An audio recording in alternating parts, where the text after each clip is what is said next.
Optics का lecture number 4 और आज हम स्टार्ट करने जा रहे हैं स्फेरिकल मिरर्स। तो आज स्फेरिकल मिरर के पहले लेक्चर में हम आपको इंट्रोडक्शन देंगे कि कॉनकेव मिरर क्या होता है, कॉन्वेक्स मिरर क्या होता है, फोकस क्या होता है, फोकल लेंथ क्या होता है, फोकल प्लेन क्या होता है, F is equals to R/2 कब सही होता है और कब सही नहीं होता, और जब सही नहीं होता तो क्या होता है। ठीक है, तो मजेदार चीजें होंगी। जल्दी से कॉपी और पेन निकाल लो, नोट्स बनाने को तैयार हो जाओ। शुरू करें। Yes, my name is Alak Pandey and this is yours and only yours beautiful सा चैनल फिजिक्स वाला। तो आइए हेडिंग लगाते हैं, नया टॉपिक शुरू करते हैं। Spherical mirrors. जो बच्चे चाहें वो हमारी वेबसाइट www.physicswala.alakpande.com पे जाके इस लेक्चर के पीडीएफ नोट्स भी डाउनलोड कर सकते हैं। तो आज तो इसका भाई इंट्रोडक्शन होना है, बेसिक बातें पढ़ना है। ठीक है, आज इसकी बेसिक्स आपको पढ़नी है। अभी तक आप पढ़ रहे थे प्लेन मिरर, ये इस तरफ से पॉलिश कर दिया था, इधर से रिफ्लेक्टिंग सरफेस था, ये रिफ्लेक्टिंग, ये पॉलिश, इसको हम बोलते थे प्लेन मिरर। ठीक है, आज स्टार्ट हो रहा है स्फेरिकल मिरर, यानी कर्व्ड मिरर होंगे। जैसे मान लो ये पॉलिश इस तरफ से कर दिया, लाइट इधर से आएगी। लाइट कहां जाएगी? गुफा के अंदर, केव के अंदर जाएगी लाइट। लाइट इधर से आएगी, ये रिफ्लेक्टिंग साइड, ये पॉलिश्ड साइड। तो लाइट जब केव के अंदर जाती है तो इसको हम बोलते हैं कॉनकेव मिरर। ठीक है, ऐसे याद रहेगा। लाइट अगर गुफा के अंदर जाकर रिफ्लेक्ट हो तो केव के अंदर जा रही तो कॉनकेव मिरर। और दूसरा तो कॉन्वेक्स होता है, जब इधर आपने पॉलिश कर दिया हो और बल्जिंग वाली साइड छोड़ रखी हो, लाइट कहां आएगी? ये बल्जिंग वाली साइड पे, लाइट इस पे आके टकराएगी। इसको हम बोलते हैं कॉन्वेक्स मिरर। कॉन्वेक्स मिरर, ये दोनों कौन से मिरर हैं? स्फेरिकल, और ये तो प्लेन। अब बात आती है, सर इसको स्फेरिकल मिरर क्यों बोला? स्फीयर कहां है? चलो इमेजिन करते हैं। इमेजिन करो तुम्हारे पास ये एक स्फीयर है। क्या है ये? स्फीयर। सर्किल नहीं है, सर्किल नहीं है। क्या है ये? स्फीयर है। 3D में सोचो, ऐसे पूरा स्फीयर है। ठीक है, आपने क्या किया, जैसे इस तरफ मान लो आपने क्या किया, बाहर से पॉलिश करना स्टार्ट कर दिया। आपने बाहर से पॉलिश कर दिया, मान लो ऐसे बाहर साइड से इसको पॉलिश कर दिया। ठीक है, और मान लो यहां से हम इसको काट लें, एक छोटा सा पीस काट लें। 3D में सोचना, जब काटोगे तो ऐसे गुफा से ऐसा दिखेगा। भाई बाहर से पूरा पॉलिश किया 3D में, स्फीयर है, सर्किल नहीं, स्फीयर। आपने बाहर से इस तरफ पॉलिश कर दिया। ठीक है, अब आपने यहां से ऐसे कचाक से चाकू मार के ऐसे काट लिया इतना बड़ा। तो उसमें बाहर से तो पॉलिश है, लाइट कहां जाएगी? अंदर, कटोरे जैसा दिखेगा। फील आ रहा है कुछ कटोरे जैसा, प्लेट जैसा, और लाइट यहां अंदर आके टकराएगी। तो यहां से जो काट के आप चीज बनाओगे वो यही तो बनेगा, कॉनकेव मिरर। सोचो, कच कच कच कच कच काटा, ये बन गया कॉनकेव मिरर, क्योंकि इसमें रिफ्लेक्टिंग साइड कॉनकेव साइड है। इसको बोलते हैं रिफ्लेक्टिंग साइड या रिफ्लेक्टिंग सरफेस। तो इस तरफ से अगर हम मिरर बनाएंगे तो बन के आएगा कॉनकेव मिरर। इसीलिए इसको क्या बोलते हैं? स्फेरिकल मिरर, स्फीयर से कट के बना। अच्छा, मान लो इस तरफ क्या किया हमने, इस तरफ अंदर से पॉलिश कर दिया। दोनों अलग अलग स्फीयर भी हो सकते हैं, हम सेम स्फीयर में समझा रहे हैं। आपने अंदर से पॉलिश कर दिया। अब यहां से सोचो चाकू से ऐसे काटे, इस बार क्या होगा? अंदर से पॉलिश है, वही कटोरा पलट गया है ना। कटोरे का मुंह उधर है, अब इधर उसका बेस है। अब लाइट बेस पे आके टकरा रही है ऐसे। कहीं ये कॉन्वेक्स मिरर तो नहीं? बिल्कुल। तो अब की बार रिफ्लेक्टिंग साइड ये वाली हो गई, रिफ्लेक्टिंग सरफेस आपका कॉन्वेक्स साइड है, तो ये बन गया कॉन्वेक्स मिरर। और दोनों कौन से मिरर हैं बच्चों? स्फेरिकल मिरर, क्योंकि एक स्फीयर से बनाए जाते हैं। किससे बनाते हैं? स्फीयर से। इसी स्फीयर में से ऐसे काट लो बड़ा सा, ऐसे काट लो छोटा सा। वैसे हम बता दें, आज के लेक्चर में थोड़ा बहुत इधर उधर कराएंगे भी, आगे से लेक्चर में आपके बहुत ही छोटे मिरर होने वाले हैं, यानी बहुत छोटा सा पीस कटेगा। आपके सिलेबस में मिरर ऑफ स्मॉल अपर्चर ही है। आज तो हम सवाल अच्छे कराएंगे भी, देखना, बड़े बड़े मिरर मिलेंगे। खैर, तो मैंने बताया कि अगर रिफ्लेक्टिंग साइड इधर है तो कॉनकेव, रिफ्लेक्टिंग साइड बाहर है तो कॉन्वेक्स।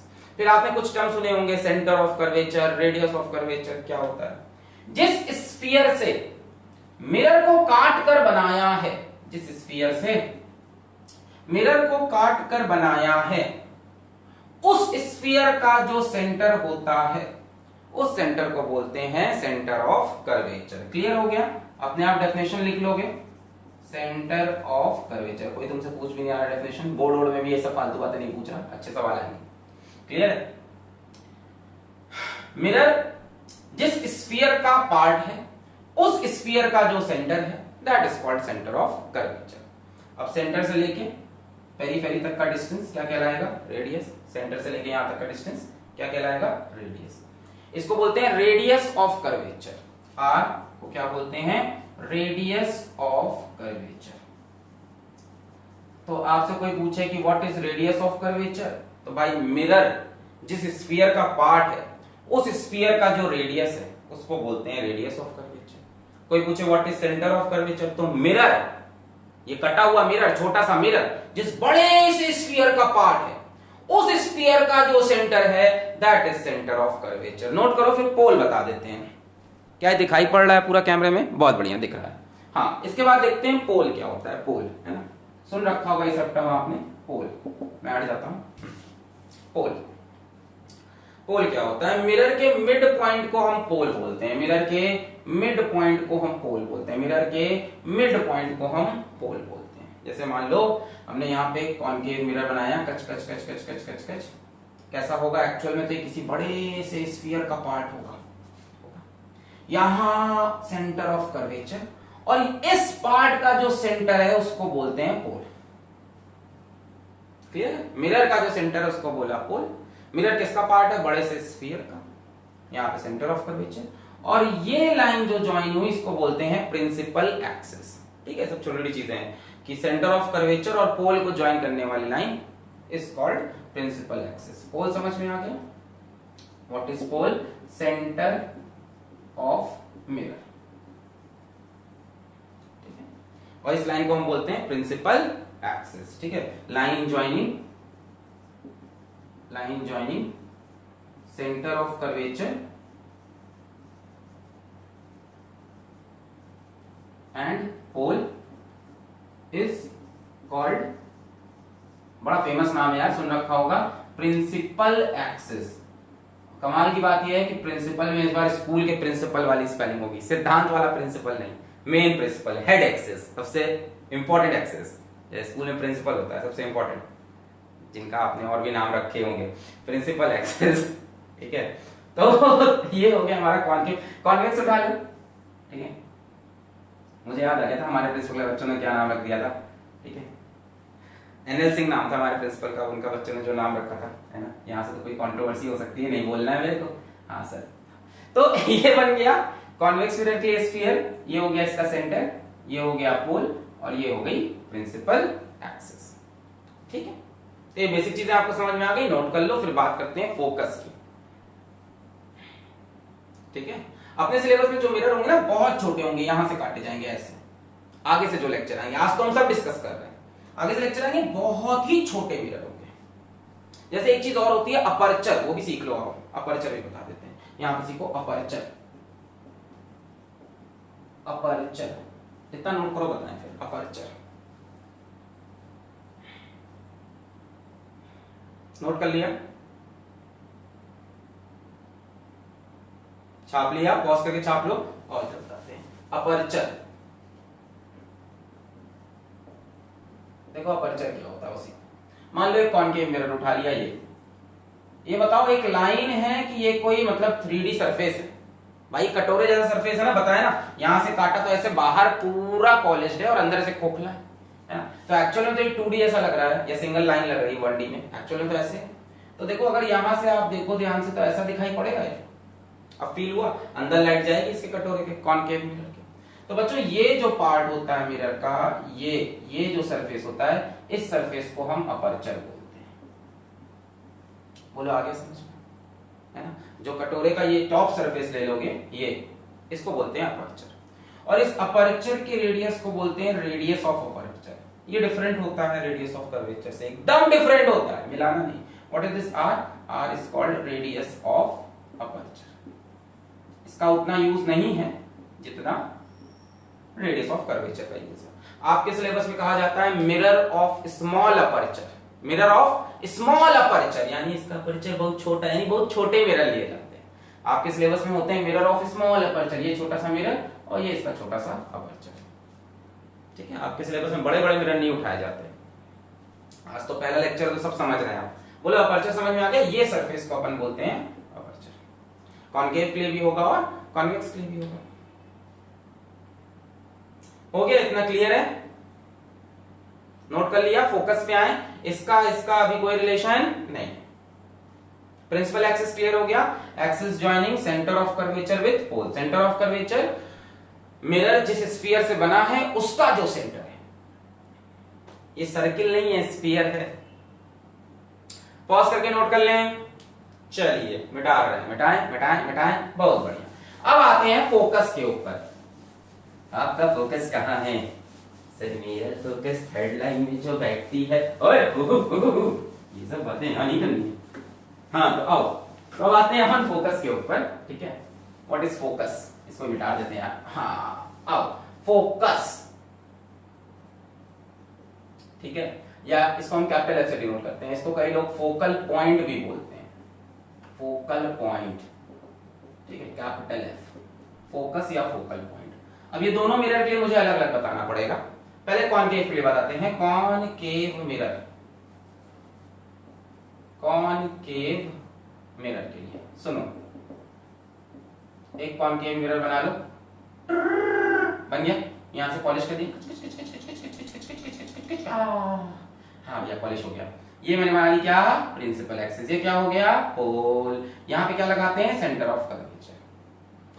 अगर पैरेलल रेज ऑफ लाइट आए which are parallel to principal axis, क्या बोला, अगर पैरेलल रेज ऑफ लाइट आए which are parallel to principal axis, यहां पे आके लाइट लड़ी, क्या बनाओगे भाई, रिफ्लेक्शन में सबसे पहले क्या बनाते हैं, नॉर्मल।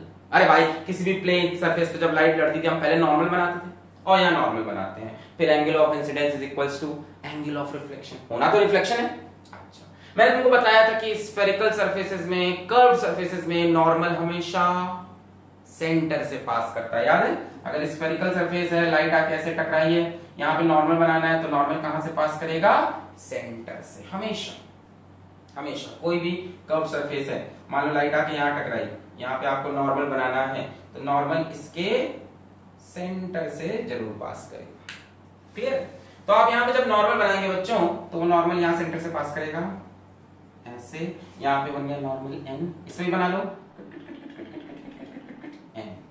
ये हो गया एंगल ऑफ इंसिडेंस, इतना ही बड़ा angle of reflection.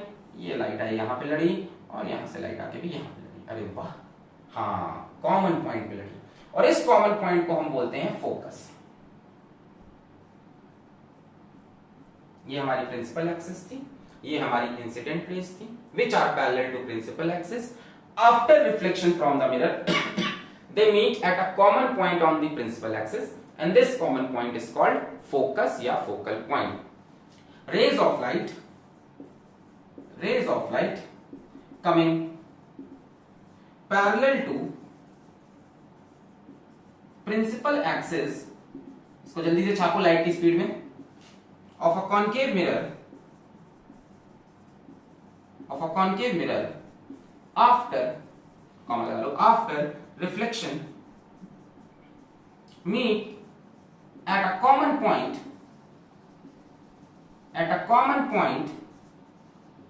after reflection meet at a common point on the principal axis. This point is called क्या, फोकस। छाप लिया यार, नहीं पूछता डेफिनेशन, पर आपको पता है एक्चुअली है क्या।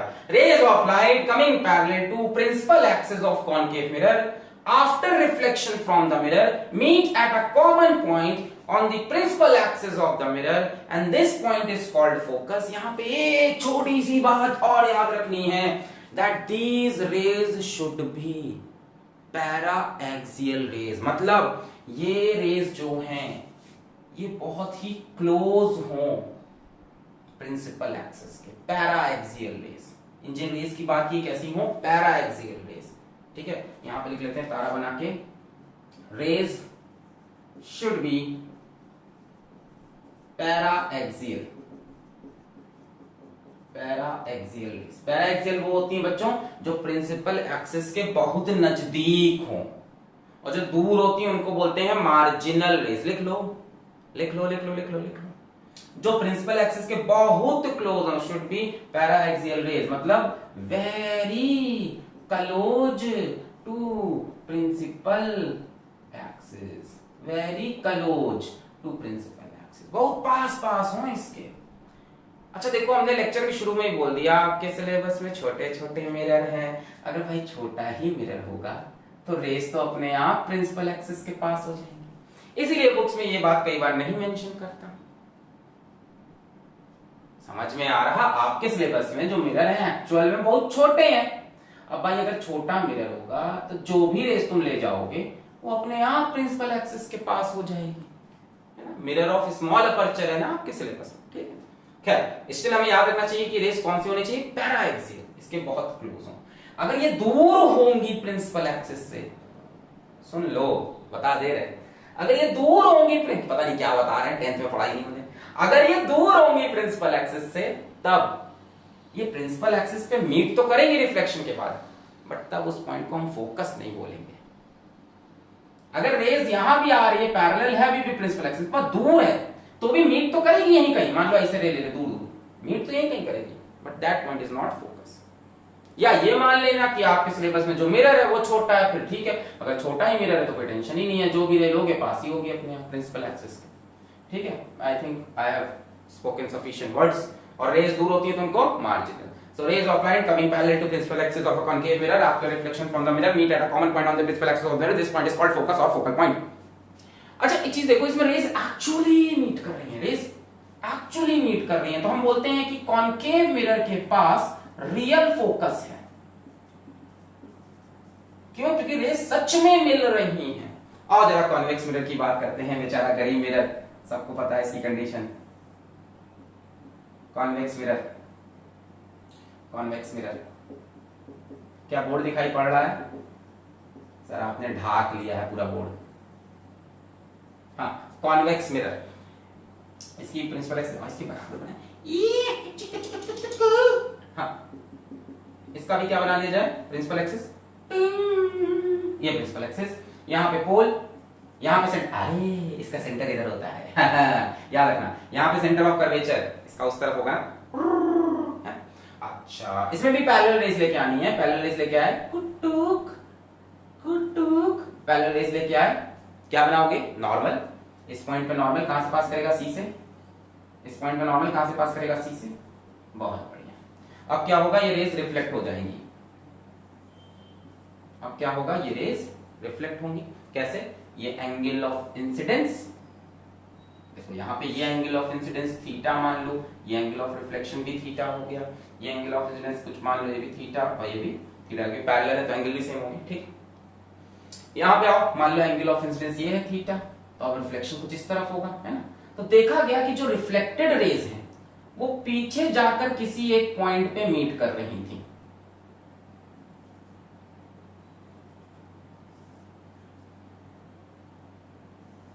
ये जो रिफ्लेक्टेड रेज हैं वो पीछे जाके किसी एक कॉमन पॉइंट पर मीट कर रही थी। डाइवर्ज करता है ये रेस को, ये कन्वर्ज करता है इसको। देखो आप कन्वर्जिंग भी बोल सकते हो, कन्वर्जिंग मिरर। रेस को क्या किया इसने, कन्वर्ज कर दिया। कन्वर्ज मतलब होता है जोड़ देना, और ये रेस को क्या करता है, डाइवर्ज, या कैसे लड़ी फैल गई, इसको आप डाइवर्जिंग मिरर भी बोल सकते हो। सब बहुत बेसिक चीज है, 9वीं कक्षा में आपने पढ़ी होगी। सर तब तो मिरर ही नहीं समझ में आया था, रट के चले गए थे। अब सुनो इसकी कहानी। Rays of light coming parallel to principal axis of a convex mirror. Rays of light coming parallel to principal axis of a convex mirror. After reflection diverges. After reflection diverges. The divergent rays on being produced backward. The divergent rays on being produced backward meet at a common point on the principal axis of the convex mirror, and this point is called focus. क्या? क्या हुआ, कहां लिखे, rays of light coming parallel to principal axis, एक बार समझ लो अच्छे से, of a convex mirror, comma, after reflection diverges, the divergent rays, the divergent, ये है divergent, diverge करके ठहर गया, the divergent rays on being produced backward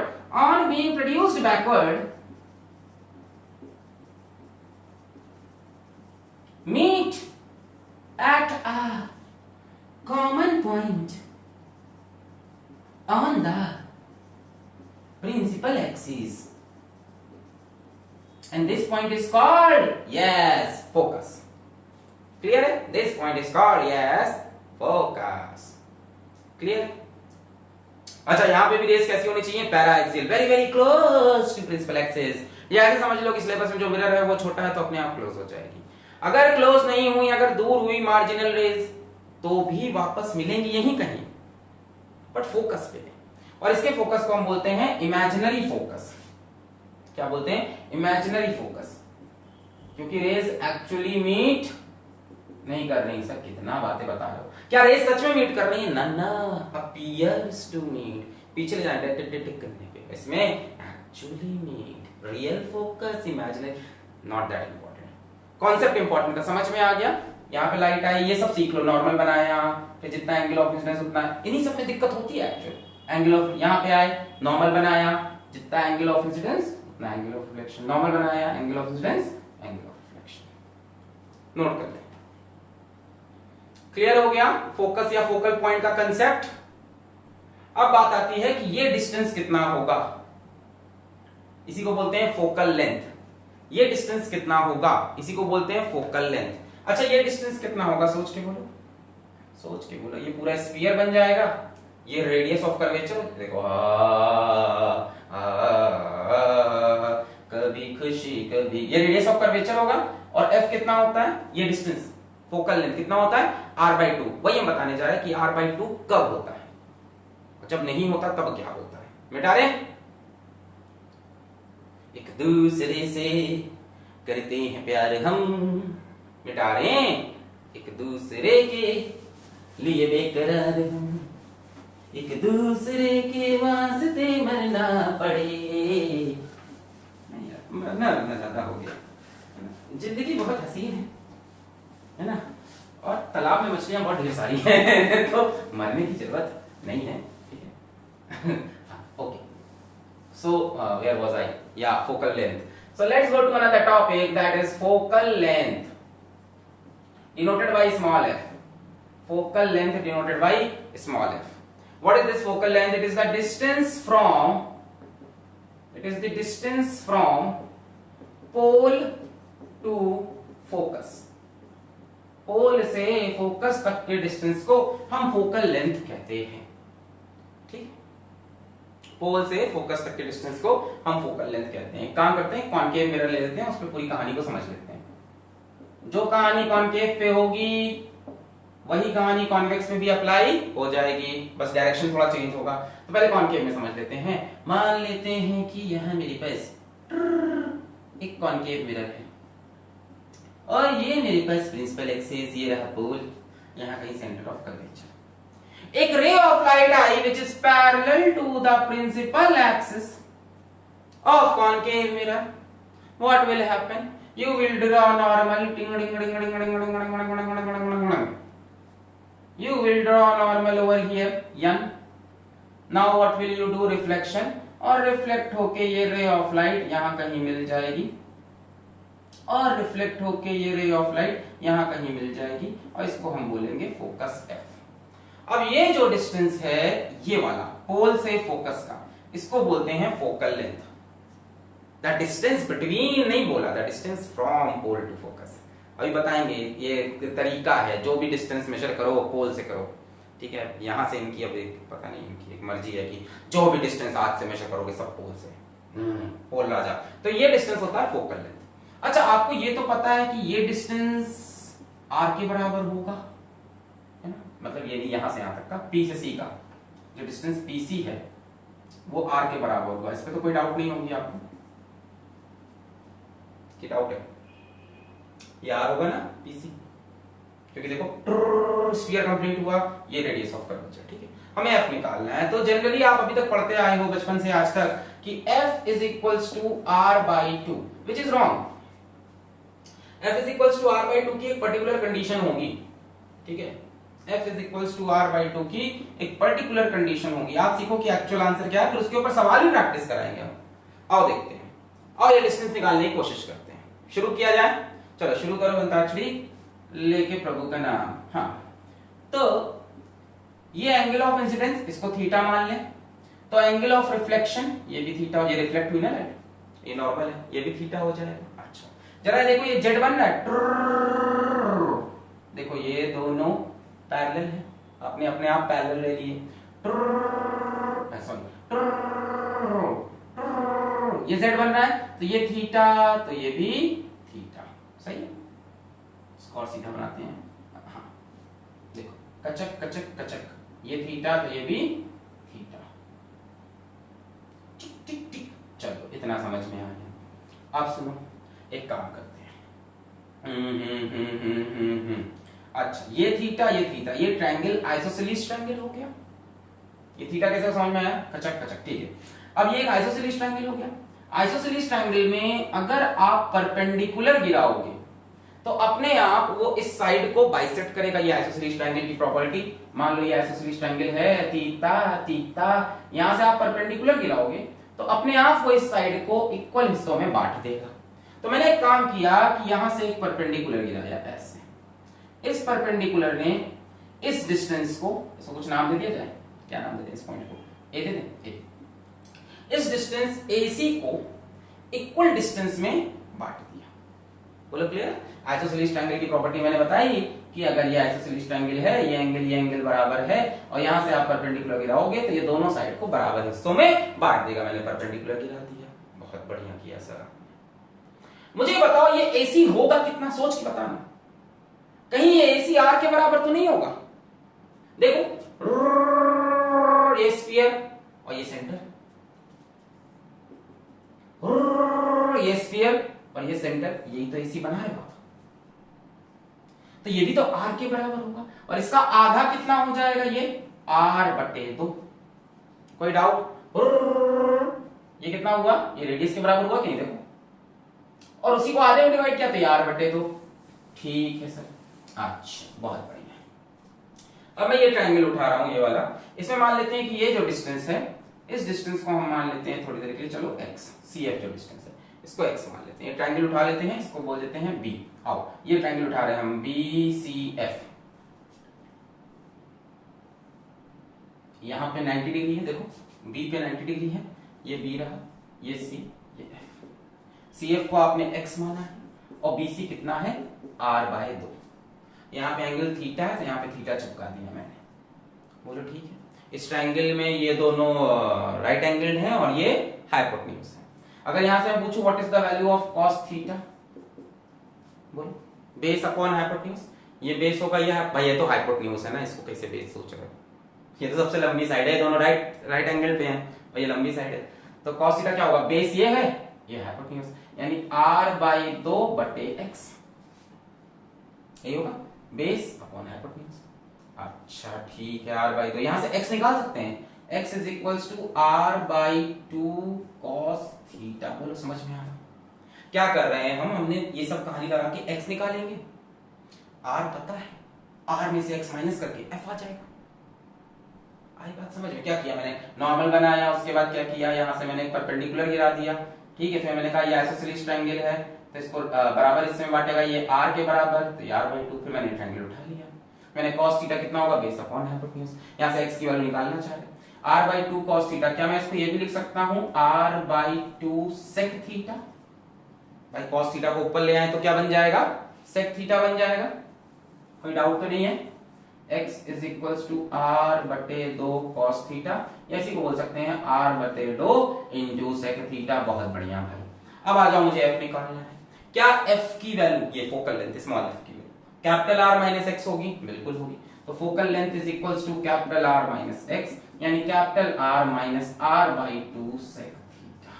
this is the actual value of this length F, not R by 2, not R by 2, not R by 2, R minus R by 2 sec theta. पर फिर भी यहां से आगे ray optics जितनी भी पढ़ोगे, जितना भी मिरर पढ़ोगे, आप पढ़ोगे F is equals to R by 2। सिर्फ आज के लेक्चर में ये बात आई और इससे रिलेटेड सवाल आएगा। अब बात आती है ऐसा क्यों सर, आओ समझते हैं। ये रेज अभी ये स्पेसिफाई नहीं किया था कि पैरा एक्सियल है कि नहीं, अब ये स्पेसिफाई नहीं हुआ था कि ये मिरर छोटा सा है कि नहीं। अब इसी कहानी पे हम कंडीशन लगाना स्टार्ट करते हैं। आ जाओ कंडीशन लगाते हैं। इफ कहां लगाए, एक खींच के लाओ, यहां से स्टार्ट करते हैं। अब चलो, if mirror is of small aperture, जो कि आपके सिलेबस में 90% टाइम होगा। स्मॉल अपर्चर का होने का मतलब ये रहा छोटा सा मिरर, छोटा सा मिरर होगा तो रेज पैरेलल होगी रे बाबा रे। Then rays will be paraxial, भाई अपने आप वो एक्सिस के पास आ जाएंगी, छोटा सा ही मिरर है। और रेज जैसे ही पैराक्सियल होंगी वैसे ही theta will be very small. Wait I will show you this, आओ देखते हैं। इसको ज्यादा छोटा नहीं करना, थोड़ा सा छोटा करो, आपको आइडिया मिल जाएगा रे बाबा रे। ये लो मैंने थोड़ा सा छोटा किया रे बाबा। आओ देखो, ये रही प्रिंसिपल एक्सिस, ये रही रे, एक ही रे लो, समझ में आ जाएगा। सेंटर ऑफ कर्वेचर, बताओ थीटा छोटा हो गया, यही रेस और पास आएंगे तो थीटा और छोटा हो जाए। रेस जितने क्लोज लाते जाओगे, ये देखो दोनों रेस पास पास, अब बताओ यहां से जो बनाओगे थीटा छोटा हो गया। रेस जितनी क्लोज ले आओगे आप, जितनी क्लोज दो रेस आएंगी उतना ये थीटा छोटा होता जाएगा। अब फील हो रहा है, ये देखो रेस यहां जैसे पास आती जाएगी, फील आना चाहिए, ठीक है। ये थीटा छोटा हुआ, रेस और पास ले आओ, ऐसे थीटा और छोटा हो गया, पास लाते जाओ। तो अगर मिरर स्मॉल अपर्चर का है या रेज पैराक्सियल है, दोनों एक ही बात है, तब थीटा बहुत छोटा होगा। क्या आपको पता है जब थीटा छोटा होता है तो आप साइन थीटा को लिखते हो नियरली थीटा और कॉस थीटा को लिखते हो नियरली 1। थीटा छोटा यानी 0 के पास करीब करीब, कॉस 0 1 के पास, थीटा छोटा मतलब 0 के पास, cos 0 1 के पास। अच्छा cos थीटा 1 होगा बच्चों, तो क्या हम बोल सकते हैं sec थीटा भी 1 होगा? भाई cos और sec क्या होते हैं, एक दूसरे के रेसिप्रोकल। और इस कंडीशन में sec थीटा 1 होते ही f हो जाएगा r माइनस r बाई 2, वो हो गया 1, यानी f आ जाएगा r बाई 2। तो आपके सिलेबस में 90% टाइम तो आपको यही खेल खेलना है और इसी को आपको फोकल लेंथ समझना है। आपसे कोई पूछेगा फोकल लेंथ तो आप यही समझना आज भी, क्या r बाई 2। बट अगर सवाल आ जाता है सीरियस उठा के लड़ा देता है, बोलता है डिस्टेंस बताओ और नहीं बोलता ये फोकस है, तो r बाई 2 नहीं, ये पूरा फॉर्मूला लगेगा। छापो समझाते हैं कैसे आया, f is equals to r by 2 समझ में आया। कॉन्वेक्स में भी सेम कहानी हम कर सकते हैं, छाप लें। इसको डिराइव करने के और भी तरीके हैं, but this is the best method जिसमें मैं आपको ये कहानी भी समझा पाया। नोट करें,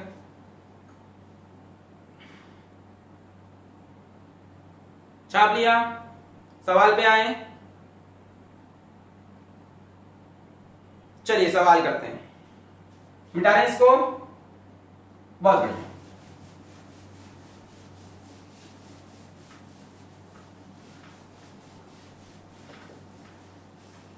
ठीक है, और एक सवाल करते हैं, क्वेश्चन।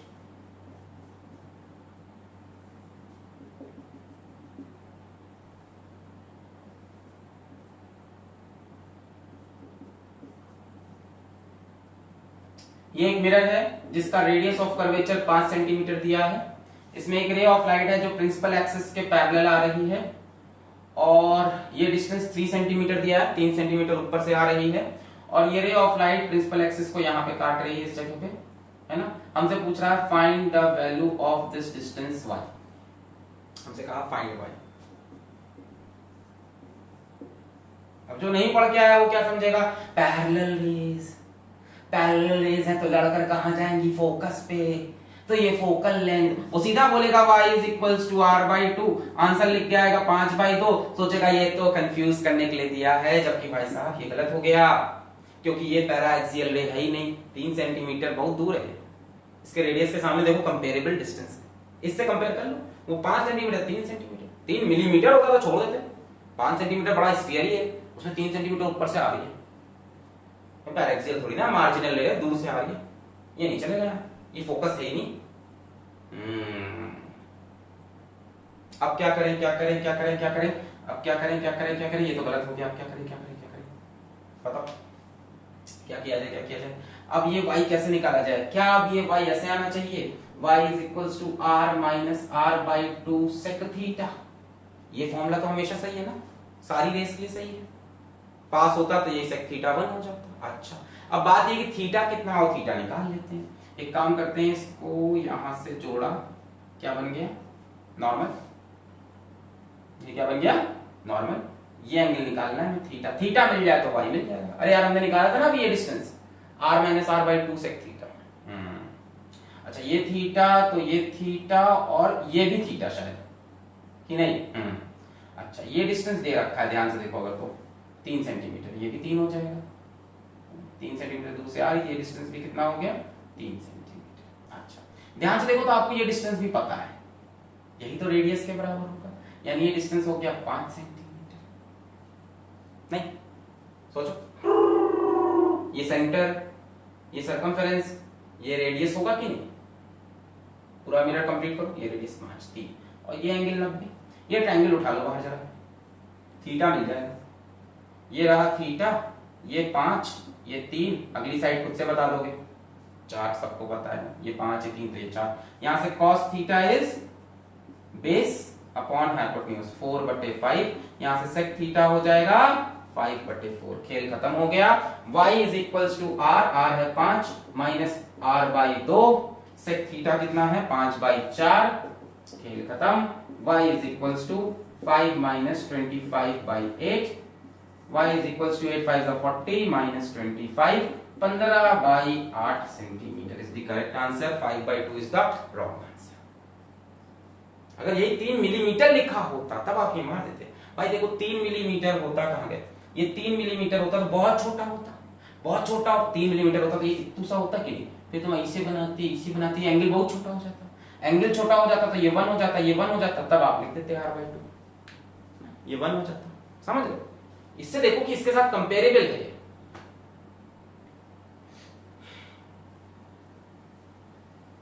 आ गया समझ में, this is not focus, this is not focal length, clear हो गया। चलिए अच्छा अब आपको 1-2 लाइन और इंपॉर्टेंट लिखा देते हैं, लिखिए the focal length of concave mirror is negative end of convex mirror is positive, focal length of concave mirror is negative always, पूरे सिलेबस में याद रखना, हम जितने भी सवाल कराएंगे ऐसे कराएंगे, convex mirror is positive always, ये सब याद रखो, भी अपकमिंग लेक्चर में बहुत फायदा होगा इसका, ऑलवेज। अब ये क्यों हो रहा है जरा समझो, इसके लिए एक कहानी बना रखी है इन्होंने, जिस कहानी का नाम है साइन कन्वेंशन, इस गुरुकुल की मर्यादा, प्रतिष्ठा और सम्मान, यानी इनका अपना एक साइन कन्वेंशन है, इनके हिसाब से चलना पड़ेगा बाबा, है ना, यहाँ पे आप छोड़ नहीं सकते, इनके हिसाब से चलना पड़ेगा रे बाबा। तो क्या है इनका साइन कन्वेंशन, इनका साइन कन्वेंशन है पहला point, all distances are measured from pole, कुछ मेजर करना है, कहां से करो, पोल से, फोकल लेंथ मेजर करनी है, object distance u, image distance v, जो भी मेजर करना है पोल से करो। दूसरा point very important, the direction of, ये रिपीट होगा अगले लेक्चर्स में, है ना, 2-3 लेक्चर में फिर होगा कहीं ना कहीं, the direction of incident ray is taken as positive and any distance measured along incident ray is positive else negative. ये क्या बोल रहे हैं कि इंसिडेंट रे का जो डायरेक्शन है वही पॉजिटिव डायरेक्शन है। अब हर सवाल में इंसिडेंट रे का डायरेक्शन चेंज हो सकता है और उसके हिसाब से आपका पॉजिटिव नेगेटिव चेंज होगा। ध्यान से सुनो बात को, मतलब अब ये भूल जाओ कि ये डायरेक्शन पॉजिटिव और ये डायरेक्शन नेगेटिव। हम तो यही करते थे ना, बचपन से यही करते हैं कि इस तरफ पॉजिटिव इस तरफ नेगेटिव। नहीं, इन्होंने कहा देखो इंसिडेंट रे किधर से आ रही है, जिस तरफ इंसिडेंट रे जा रही है ये the direction of incident ray is taken as positive for the whole question. मेरी बात सुन लो, न्यूमेरिकल सॉल्व करते हो तो एकदम लॉजिक काम करेगी इसकी। For the whole question incident ray का डायरेक्शन पकड़ लेना, वही पॉजिटिव होगा। इसके बाद चाहे रिफ्लेक्ट होकर इधर जाए, चाहे उधर जाए, चाहे रिफ्रैक्ट हो, कुछ भी हो, हमेशा the direction of incident ray is taken as positive and any distance measured along incident ray is positive and opposite to it, else नहीं लिखते, and opposite to it is negative. इससे आपको ये पॉइंट ऑफ समझ में आ जाएगा। जरा concave mirror को ध्यान से देखो, डंग डंग डंग डंग डंग डंग, ये आई थी रे और ऐसे लग गई थी फोकस में,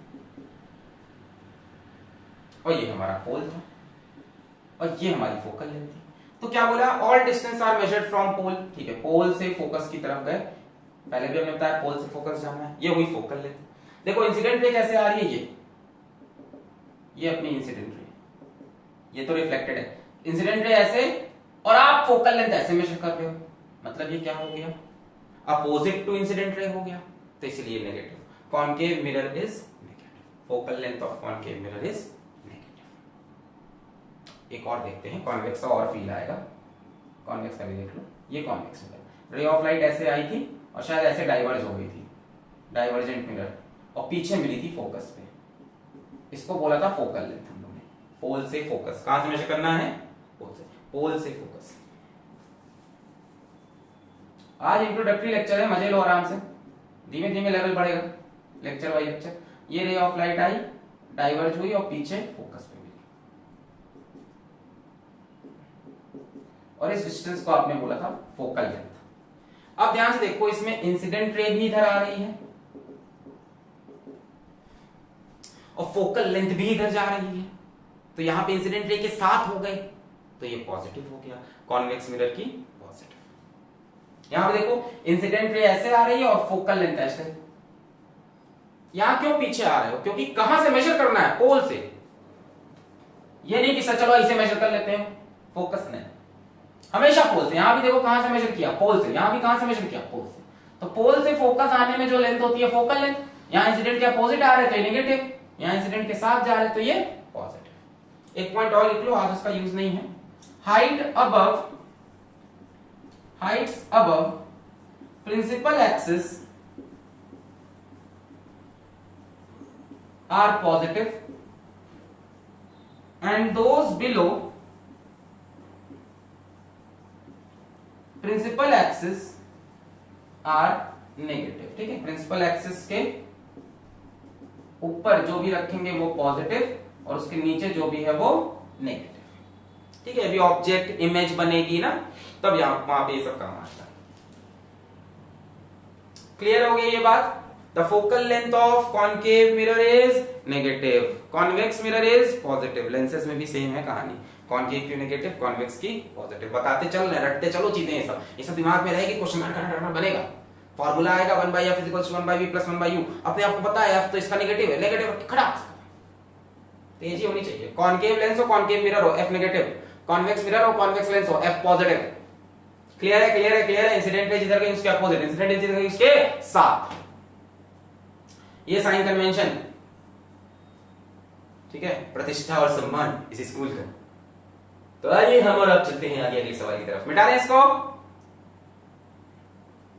नोट कर लो, मिटाने जा रहे हैं, मिटाने पॉज करके नोट कर लो। चलो भाई, नेक्स्ट अपना एक छोटा सा topic, focal plane. Focal plane, focal plane. अब यहां मान के चल रहे हैं कि अपना मिरर छोटा है या पैराक्सियल रेज हैं जो एक्सिस के पास हैं, ठीक है, सब मान के चल रहे हैं। फोकल प्लेन कॉनकेव मिरर के लिए यहाँ मान लो मेरे पास एक कॉनकेव मिरर है, टारारारारारा, ये प्रिंसिपल पोल, ये इसका सेंटर ऑफ कर्वेचर, ये। अब सुनो सुनो सुनो ध्यान से सुनो। अगर रेज ऑफ लाइट आपस में पैरेलल हैं, अगर रेज ऑफ लाइट आपस में पैरेलल हैं, शायद प्रिंसिपल एक्सिस के भी पैरेलल हो, शायद ना हो, उससे मतलब नहीं है। अगर रेज ऑफ लाइट आपस में पैरेलल हैं, अगर रेज ऑफ लाइट आपस में पैरेलल हैं, then after reflection they will meet at a common point. Then after reflection they will meet at a common point. कोई भी रे, मान लो इधर से दो रे आती लड़ती, तो they will meet at a common point. If rays are parallel they will meet at a common point. अब ये पॉइंट फोकस हो जरूरी नहीं भाई, फोकस तो तब होगा जब ये प्रिंसिपल एक्सिस के पैरेलल होगी।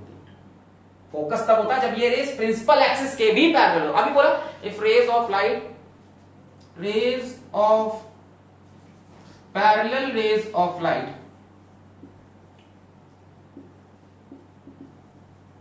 After reflection from concave mirror meet या कन्वर्ज करिए at a common point, ठीक है। अब मान लो यहां से जाती तो भी मीट करती, कोई और दो रेज होती पैरेलल होती तो भी मीट करती। ये जो पॉइंट्स हैं ये हमेशा एक प्लेन में आते हैं, ये हमेशा एक प्लेन में लाई करते हैं। These points always lie in a plane called focal plane. अरे कुछ नहीं, वही प्लेन है जहां जिसपे यहां पे फोकस होता है। सोचो अब यही rays of light principal axis के पैरेलल होती तो यहां मिली, प्रिंसिपल एक्सिस के पैरेलल नहीं है तो इसी के प्लेन में कहीं मिल गई। एक ऐसा प्लेन होता है, ऐसा प्लेन होता है जो फोकस से पास करता है, फोकस इसके अंदर होता है और प्रिंसिपल एक्सिस के परपेंडिकुलर होता है। अगर पैरेलल रेज ऑफ लाइट है तो कहीं ना कहीं इसी में मिलेंगी, अगर प्रिंसिपल एक्सिस के भी पैरेलल है तो फोकस में मिल जाएंगी। अरे भाई ये प्रिंसिपल एक्सिस और ये रहा फोकल प्लेन, ठीक है। अगर रेज ऑफ लाइट मान लो प्रिंसिपल एक्सिस के पैरेलल है तब भी तो वो फोकल प्लेन में ही मिल रही। पैरेलल रेज ऑफ लाइट चाहे प्रिंसिपल एक्सिस से पैरेलल हो चाहे पैरेलल ना हो, मिलेगी कहां? हमेशा फोकल प्लेन में। अगर प्रिंसिपल एक्सिस के भी पैरेलल है तो कहां मिल जाएंगी? फोकस पे। फोकस भी कहां है? फोकल प्लेन के अंदर। इंपॉर्टेंट पॉइंट है। Rays of light parallel to each other, parallel rays of light after reflection from concave mirror meet at a common point. These points always lie in a plane called focal, ठीक है। ऐसे लिख लो, sets of parallel rays, sets of parallel rays of light, कोई भी set हो, दो यहां से हो कहीं से भी। मान लो यहां से हम दो रेज लें, मान लो हम यहां से दो रेज लेते हैं ऐसे ऐसे, तो ये भी रिफ्लेक्ट होके कहां मिलती? कहीं फोकल प्लेन के। पैरेलल रेज है तो हमेशा फोकल प्लेन में। कैसा प्लेन है? फोकस से पास करेगा, प्रिंसिपल एक्सिस के परपेंडिकुलर। यहां पे भी देख लो कॉन्वेक्स के केस में, मैं सामने खड़ा हूं बोर्ड के, हट रहा हूं नहीं, गंदी गंदी गालियां रोकने लगे तुम लोग, हट रहा हूं। मुझे पता है मन में तुम लोग क्या बोलते हो, बाहर से शराफत, अंदर क्या चल रहा है? प्यारे प्यारे शब्द, देखो सब सही है जब तक कोई सुने ना, ठीक है ना, तब तक सब सही है। पकड़े जाओगे बहुत फिटोगे। हाँ तो मन की बात मन में, हाँ तो मन की बात तो कोई और भी करता है। खैर तो ये पैरेलल रेज, हाँ क्या होता रहा, यहाँ पे सेंटर ऑफ कर्वेचर होगा इस तरह। मैं बोल रहा कि रेज ऑफ लाइट हो जो आपस में सिर्फ पैरेलल हो, सिर्फ आपस में पैरेलल की कंडीशन है। तो एक रे मान लो ऐसे आ गई कचाक, एक रे ऐसे कचाक, पैरेलल रेज ऑफ लाइट आ गई। अब ये क्या होंगी? यहां से डाइवर्ज हुई, ठीक है, ये मान लो ऐसे चली गई और ये डाइवर्ज हो जाएगी। ये रेज ऑफ लाइट जो पैरेलल है वो डाइवर्ज तो हुई, पर पीछे वो किसी कॉमन पॉइंट पे मिलती हुई दिखी, और ये कॉमन पॉइंट लाई करेगा इसके किसमें? फोकल प्लेन में। भाई पता है ना, इसका फोकस भी पीछे है, यहाँ कहीं फोकस है। अब यही रेज ऑफ लाइट अगर प्रिंसिपल एक्सिस के पैरेलल होती तो डाइवर्ज करने के बाद कहां दिखती? फोकस में जाती है। फील ले लो आज के लेक्चर में, ताकि आप आगे एकदम कॉन्फिडेंट रहो अंदर से, है ना। ये नहीं कि सिर्फ फॉर्मूला लगा रहे हैं, मैंने देखा है मिरर में, लेंस में बच्चे फॉर्मूला लगा रहे हैं, चीजें ही नहीं पता अंदर। यही रेज ऑफ लाइट मान लो प्रिंसिपल एक्सिस के भी पैरेलल होती तो ये डाइवर्स तो डेफिनेटली करती, पर पीछे कहां पे मिलती, फोकस पे। अब ये मान लो प्रिंसिपल एक्सिस के पैरेलल नहीं है, बस आपस में पैरेलल है, तो भी ये डाइवर्स करने के बाद जिस पॉइंट पे मिलेंगी वो कहां लाई करेगा, फोकल प्लेन में। ठीक है, इसके लिए कहानी लिख सकते हो क्या, sets of parallel rays of light after reflection diverges, after reflection diverges, the divergent rays on being produced backward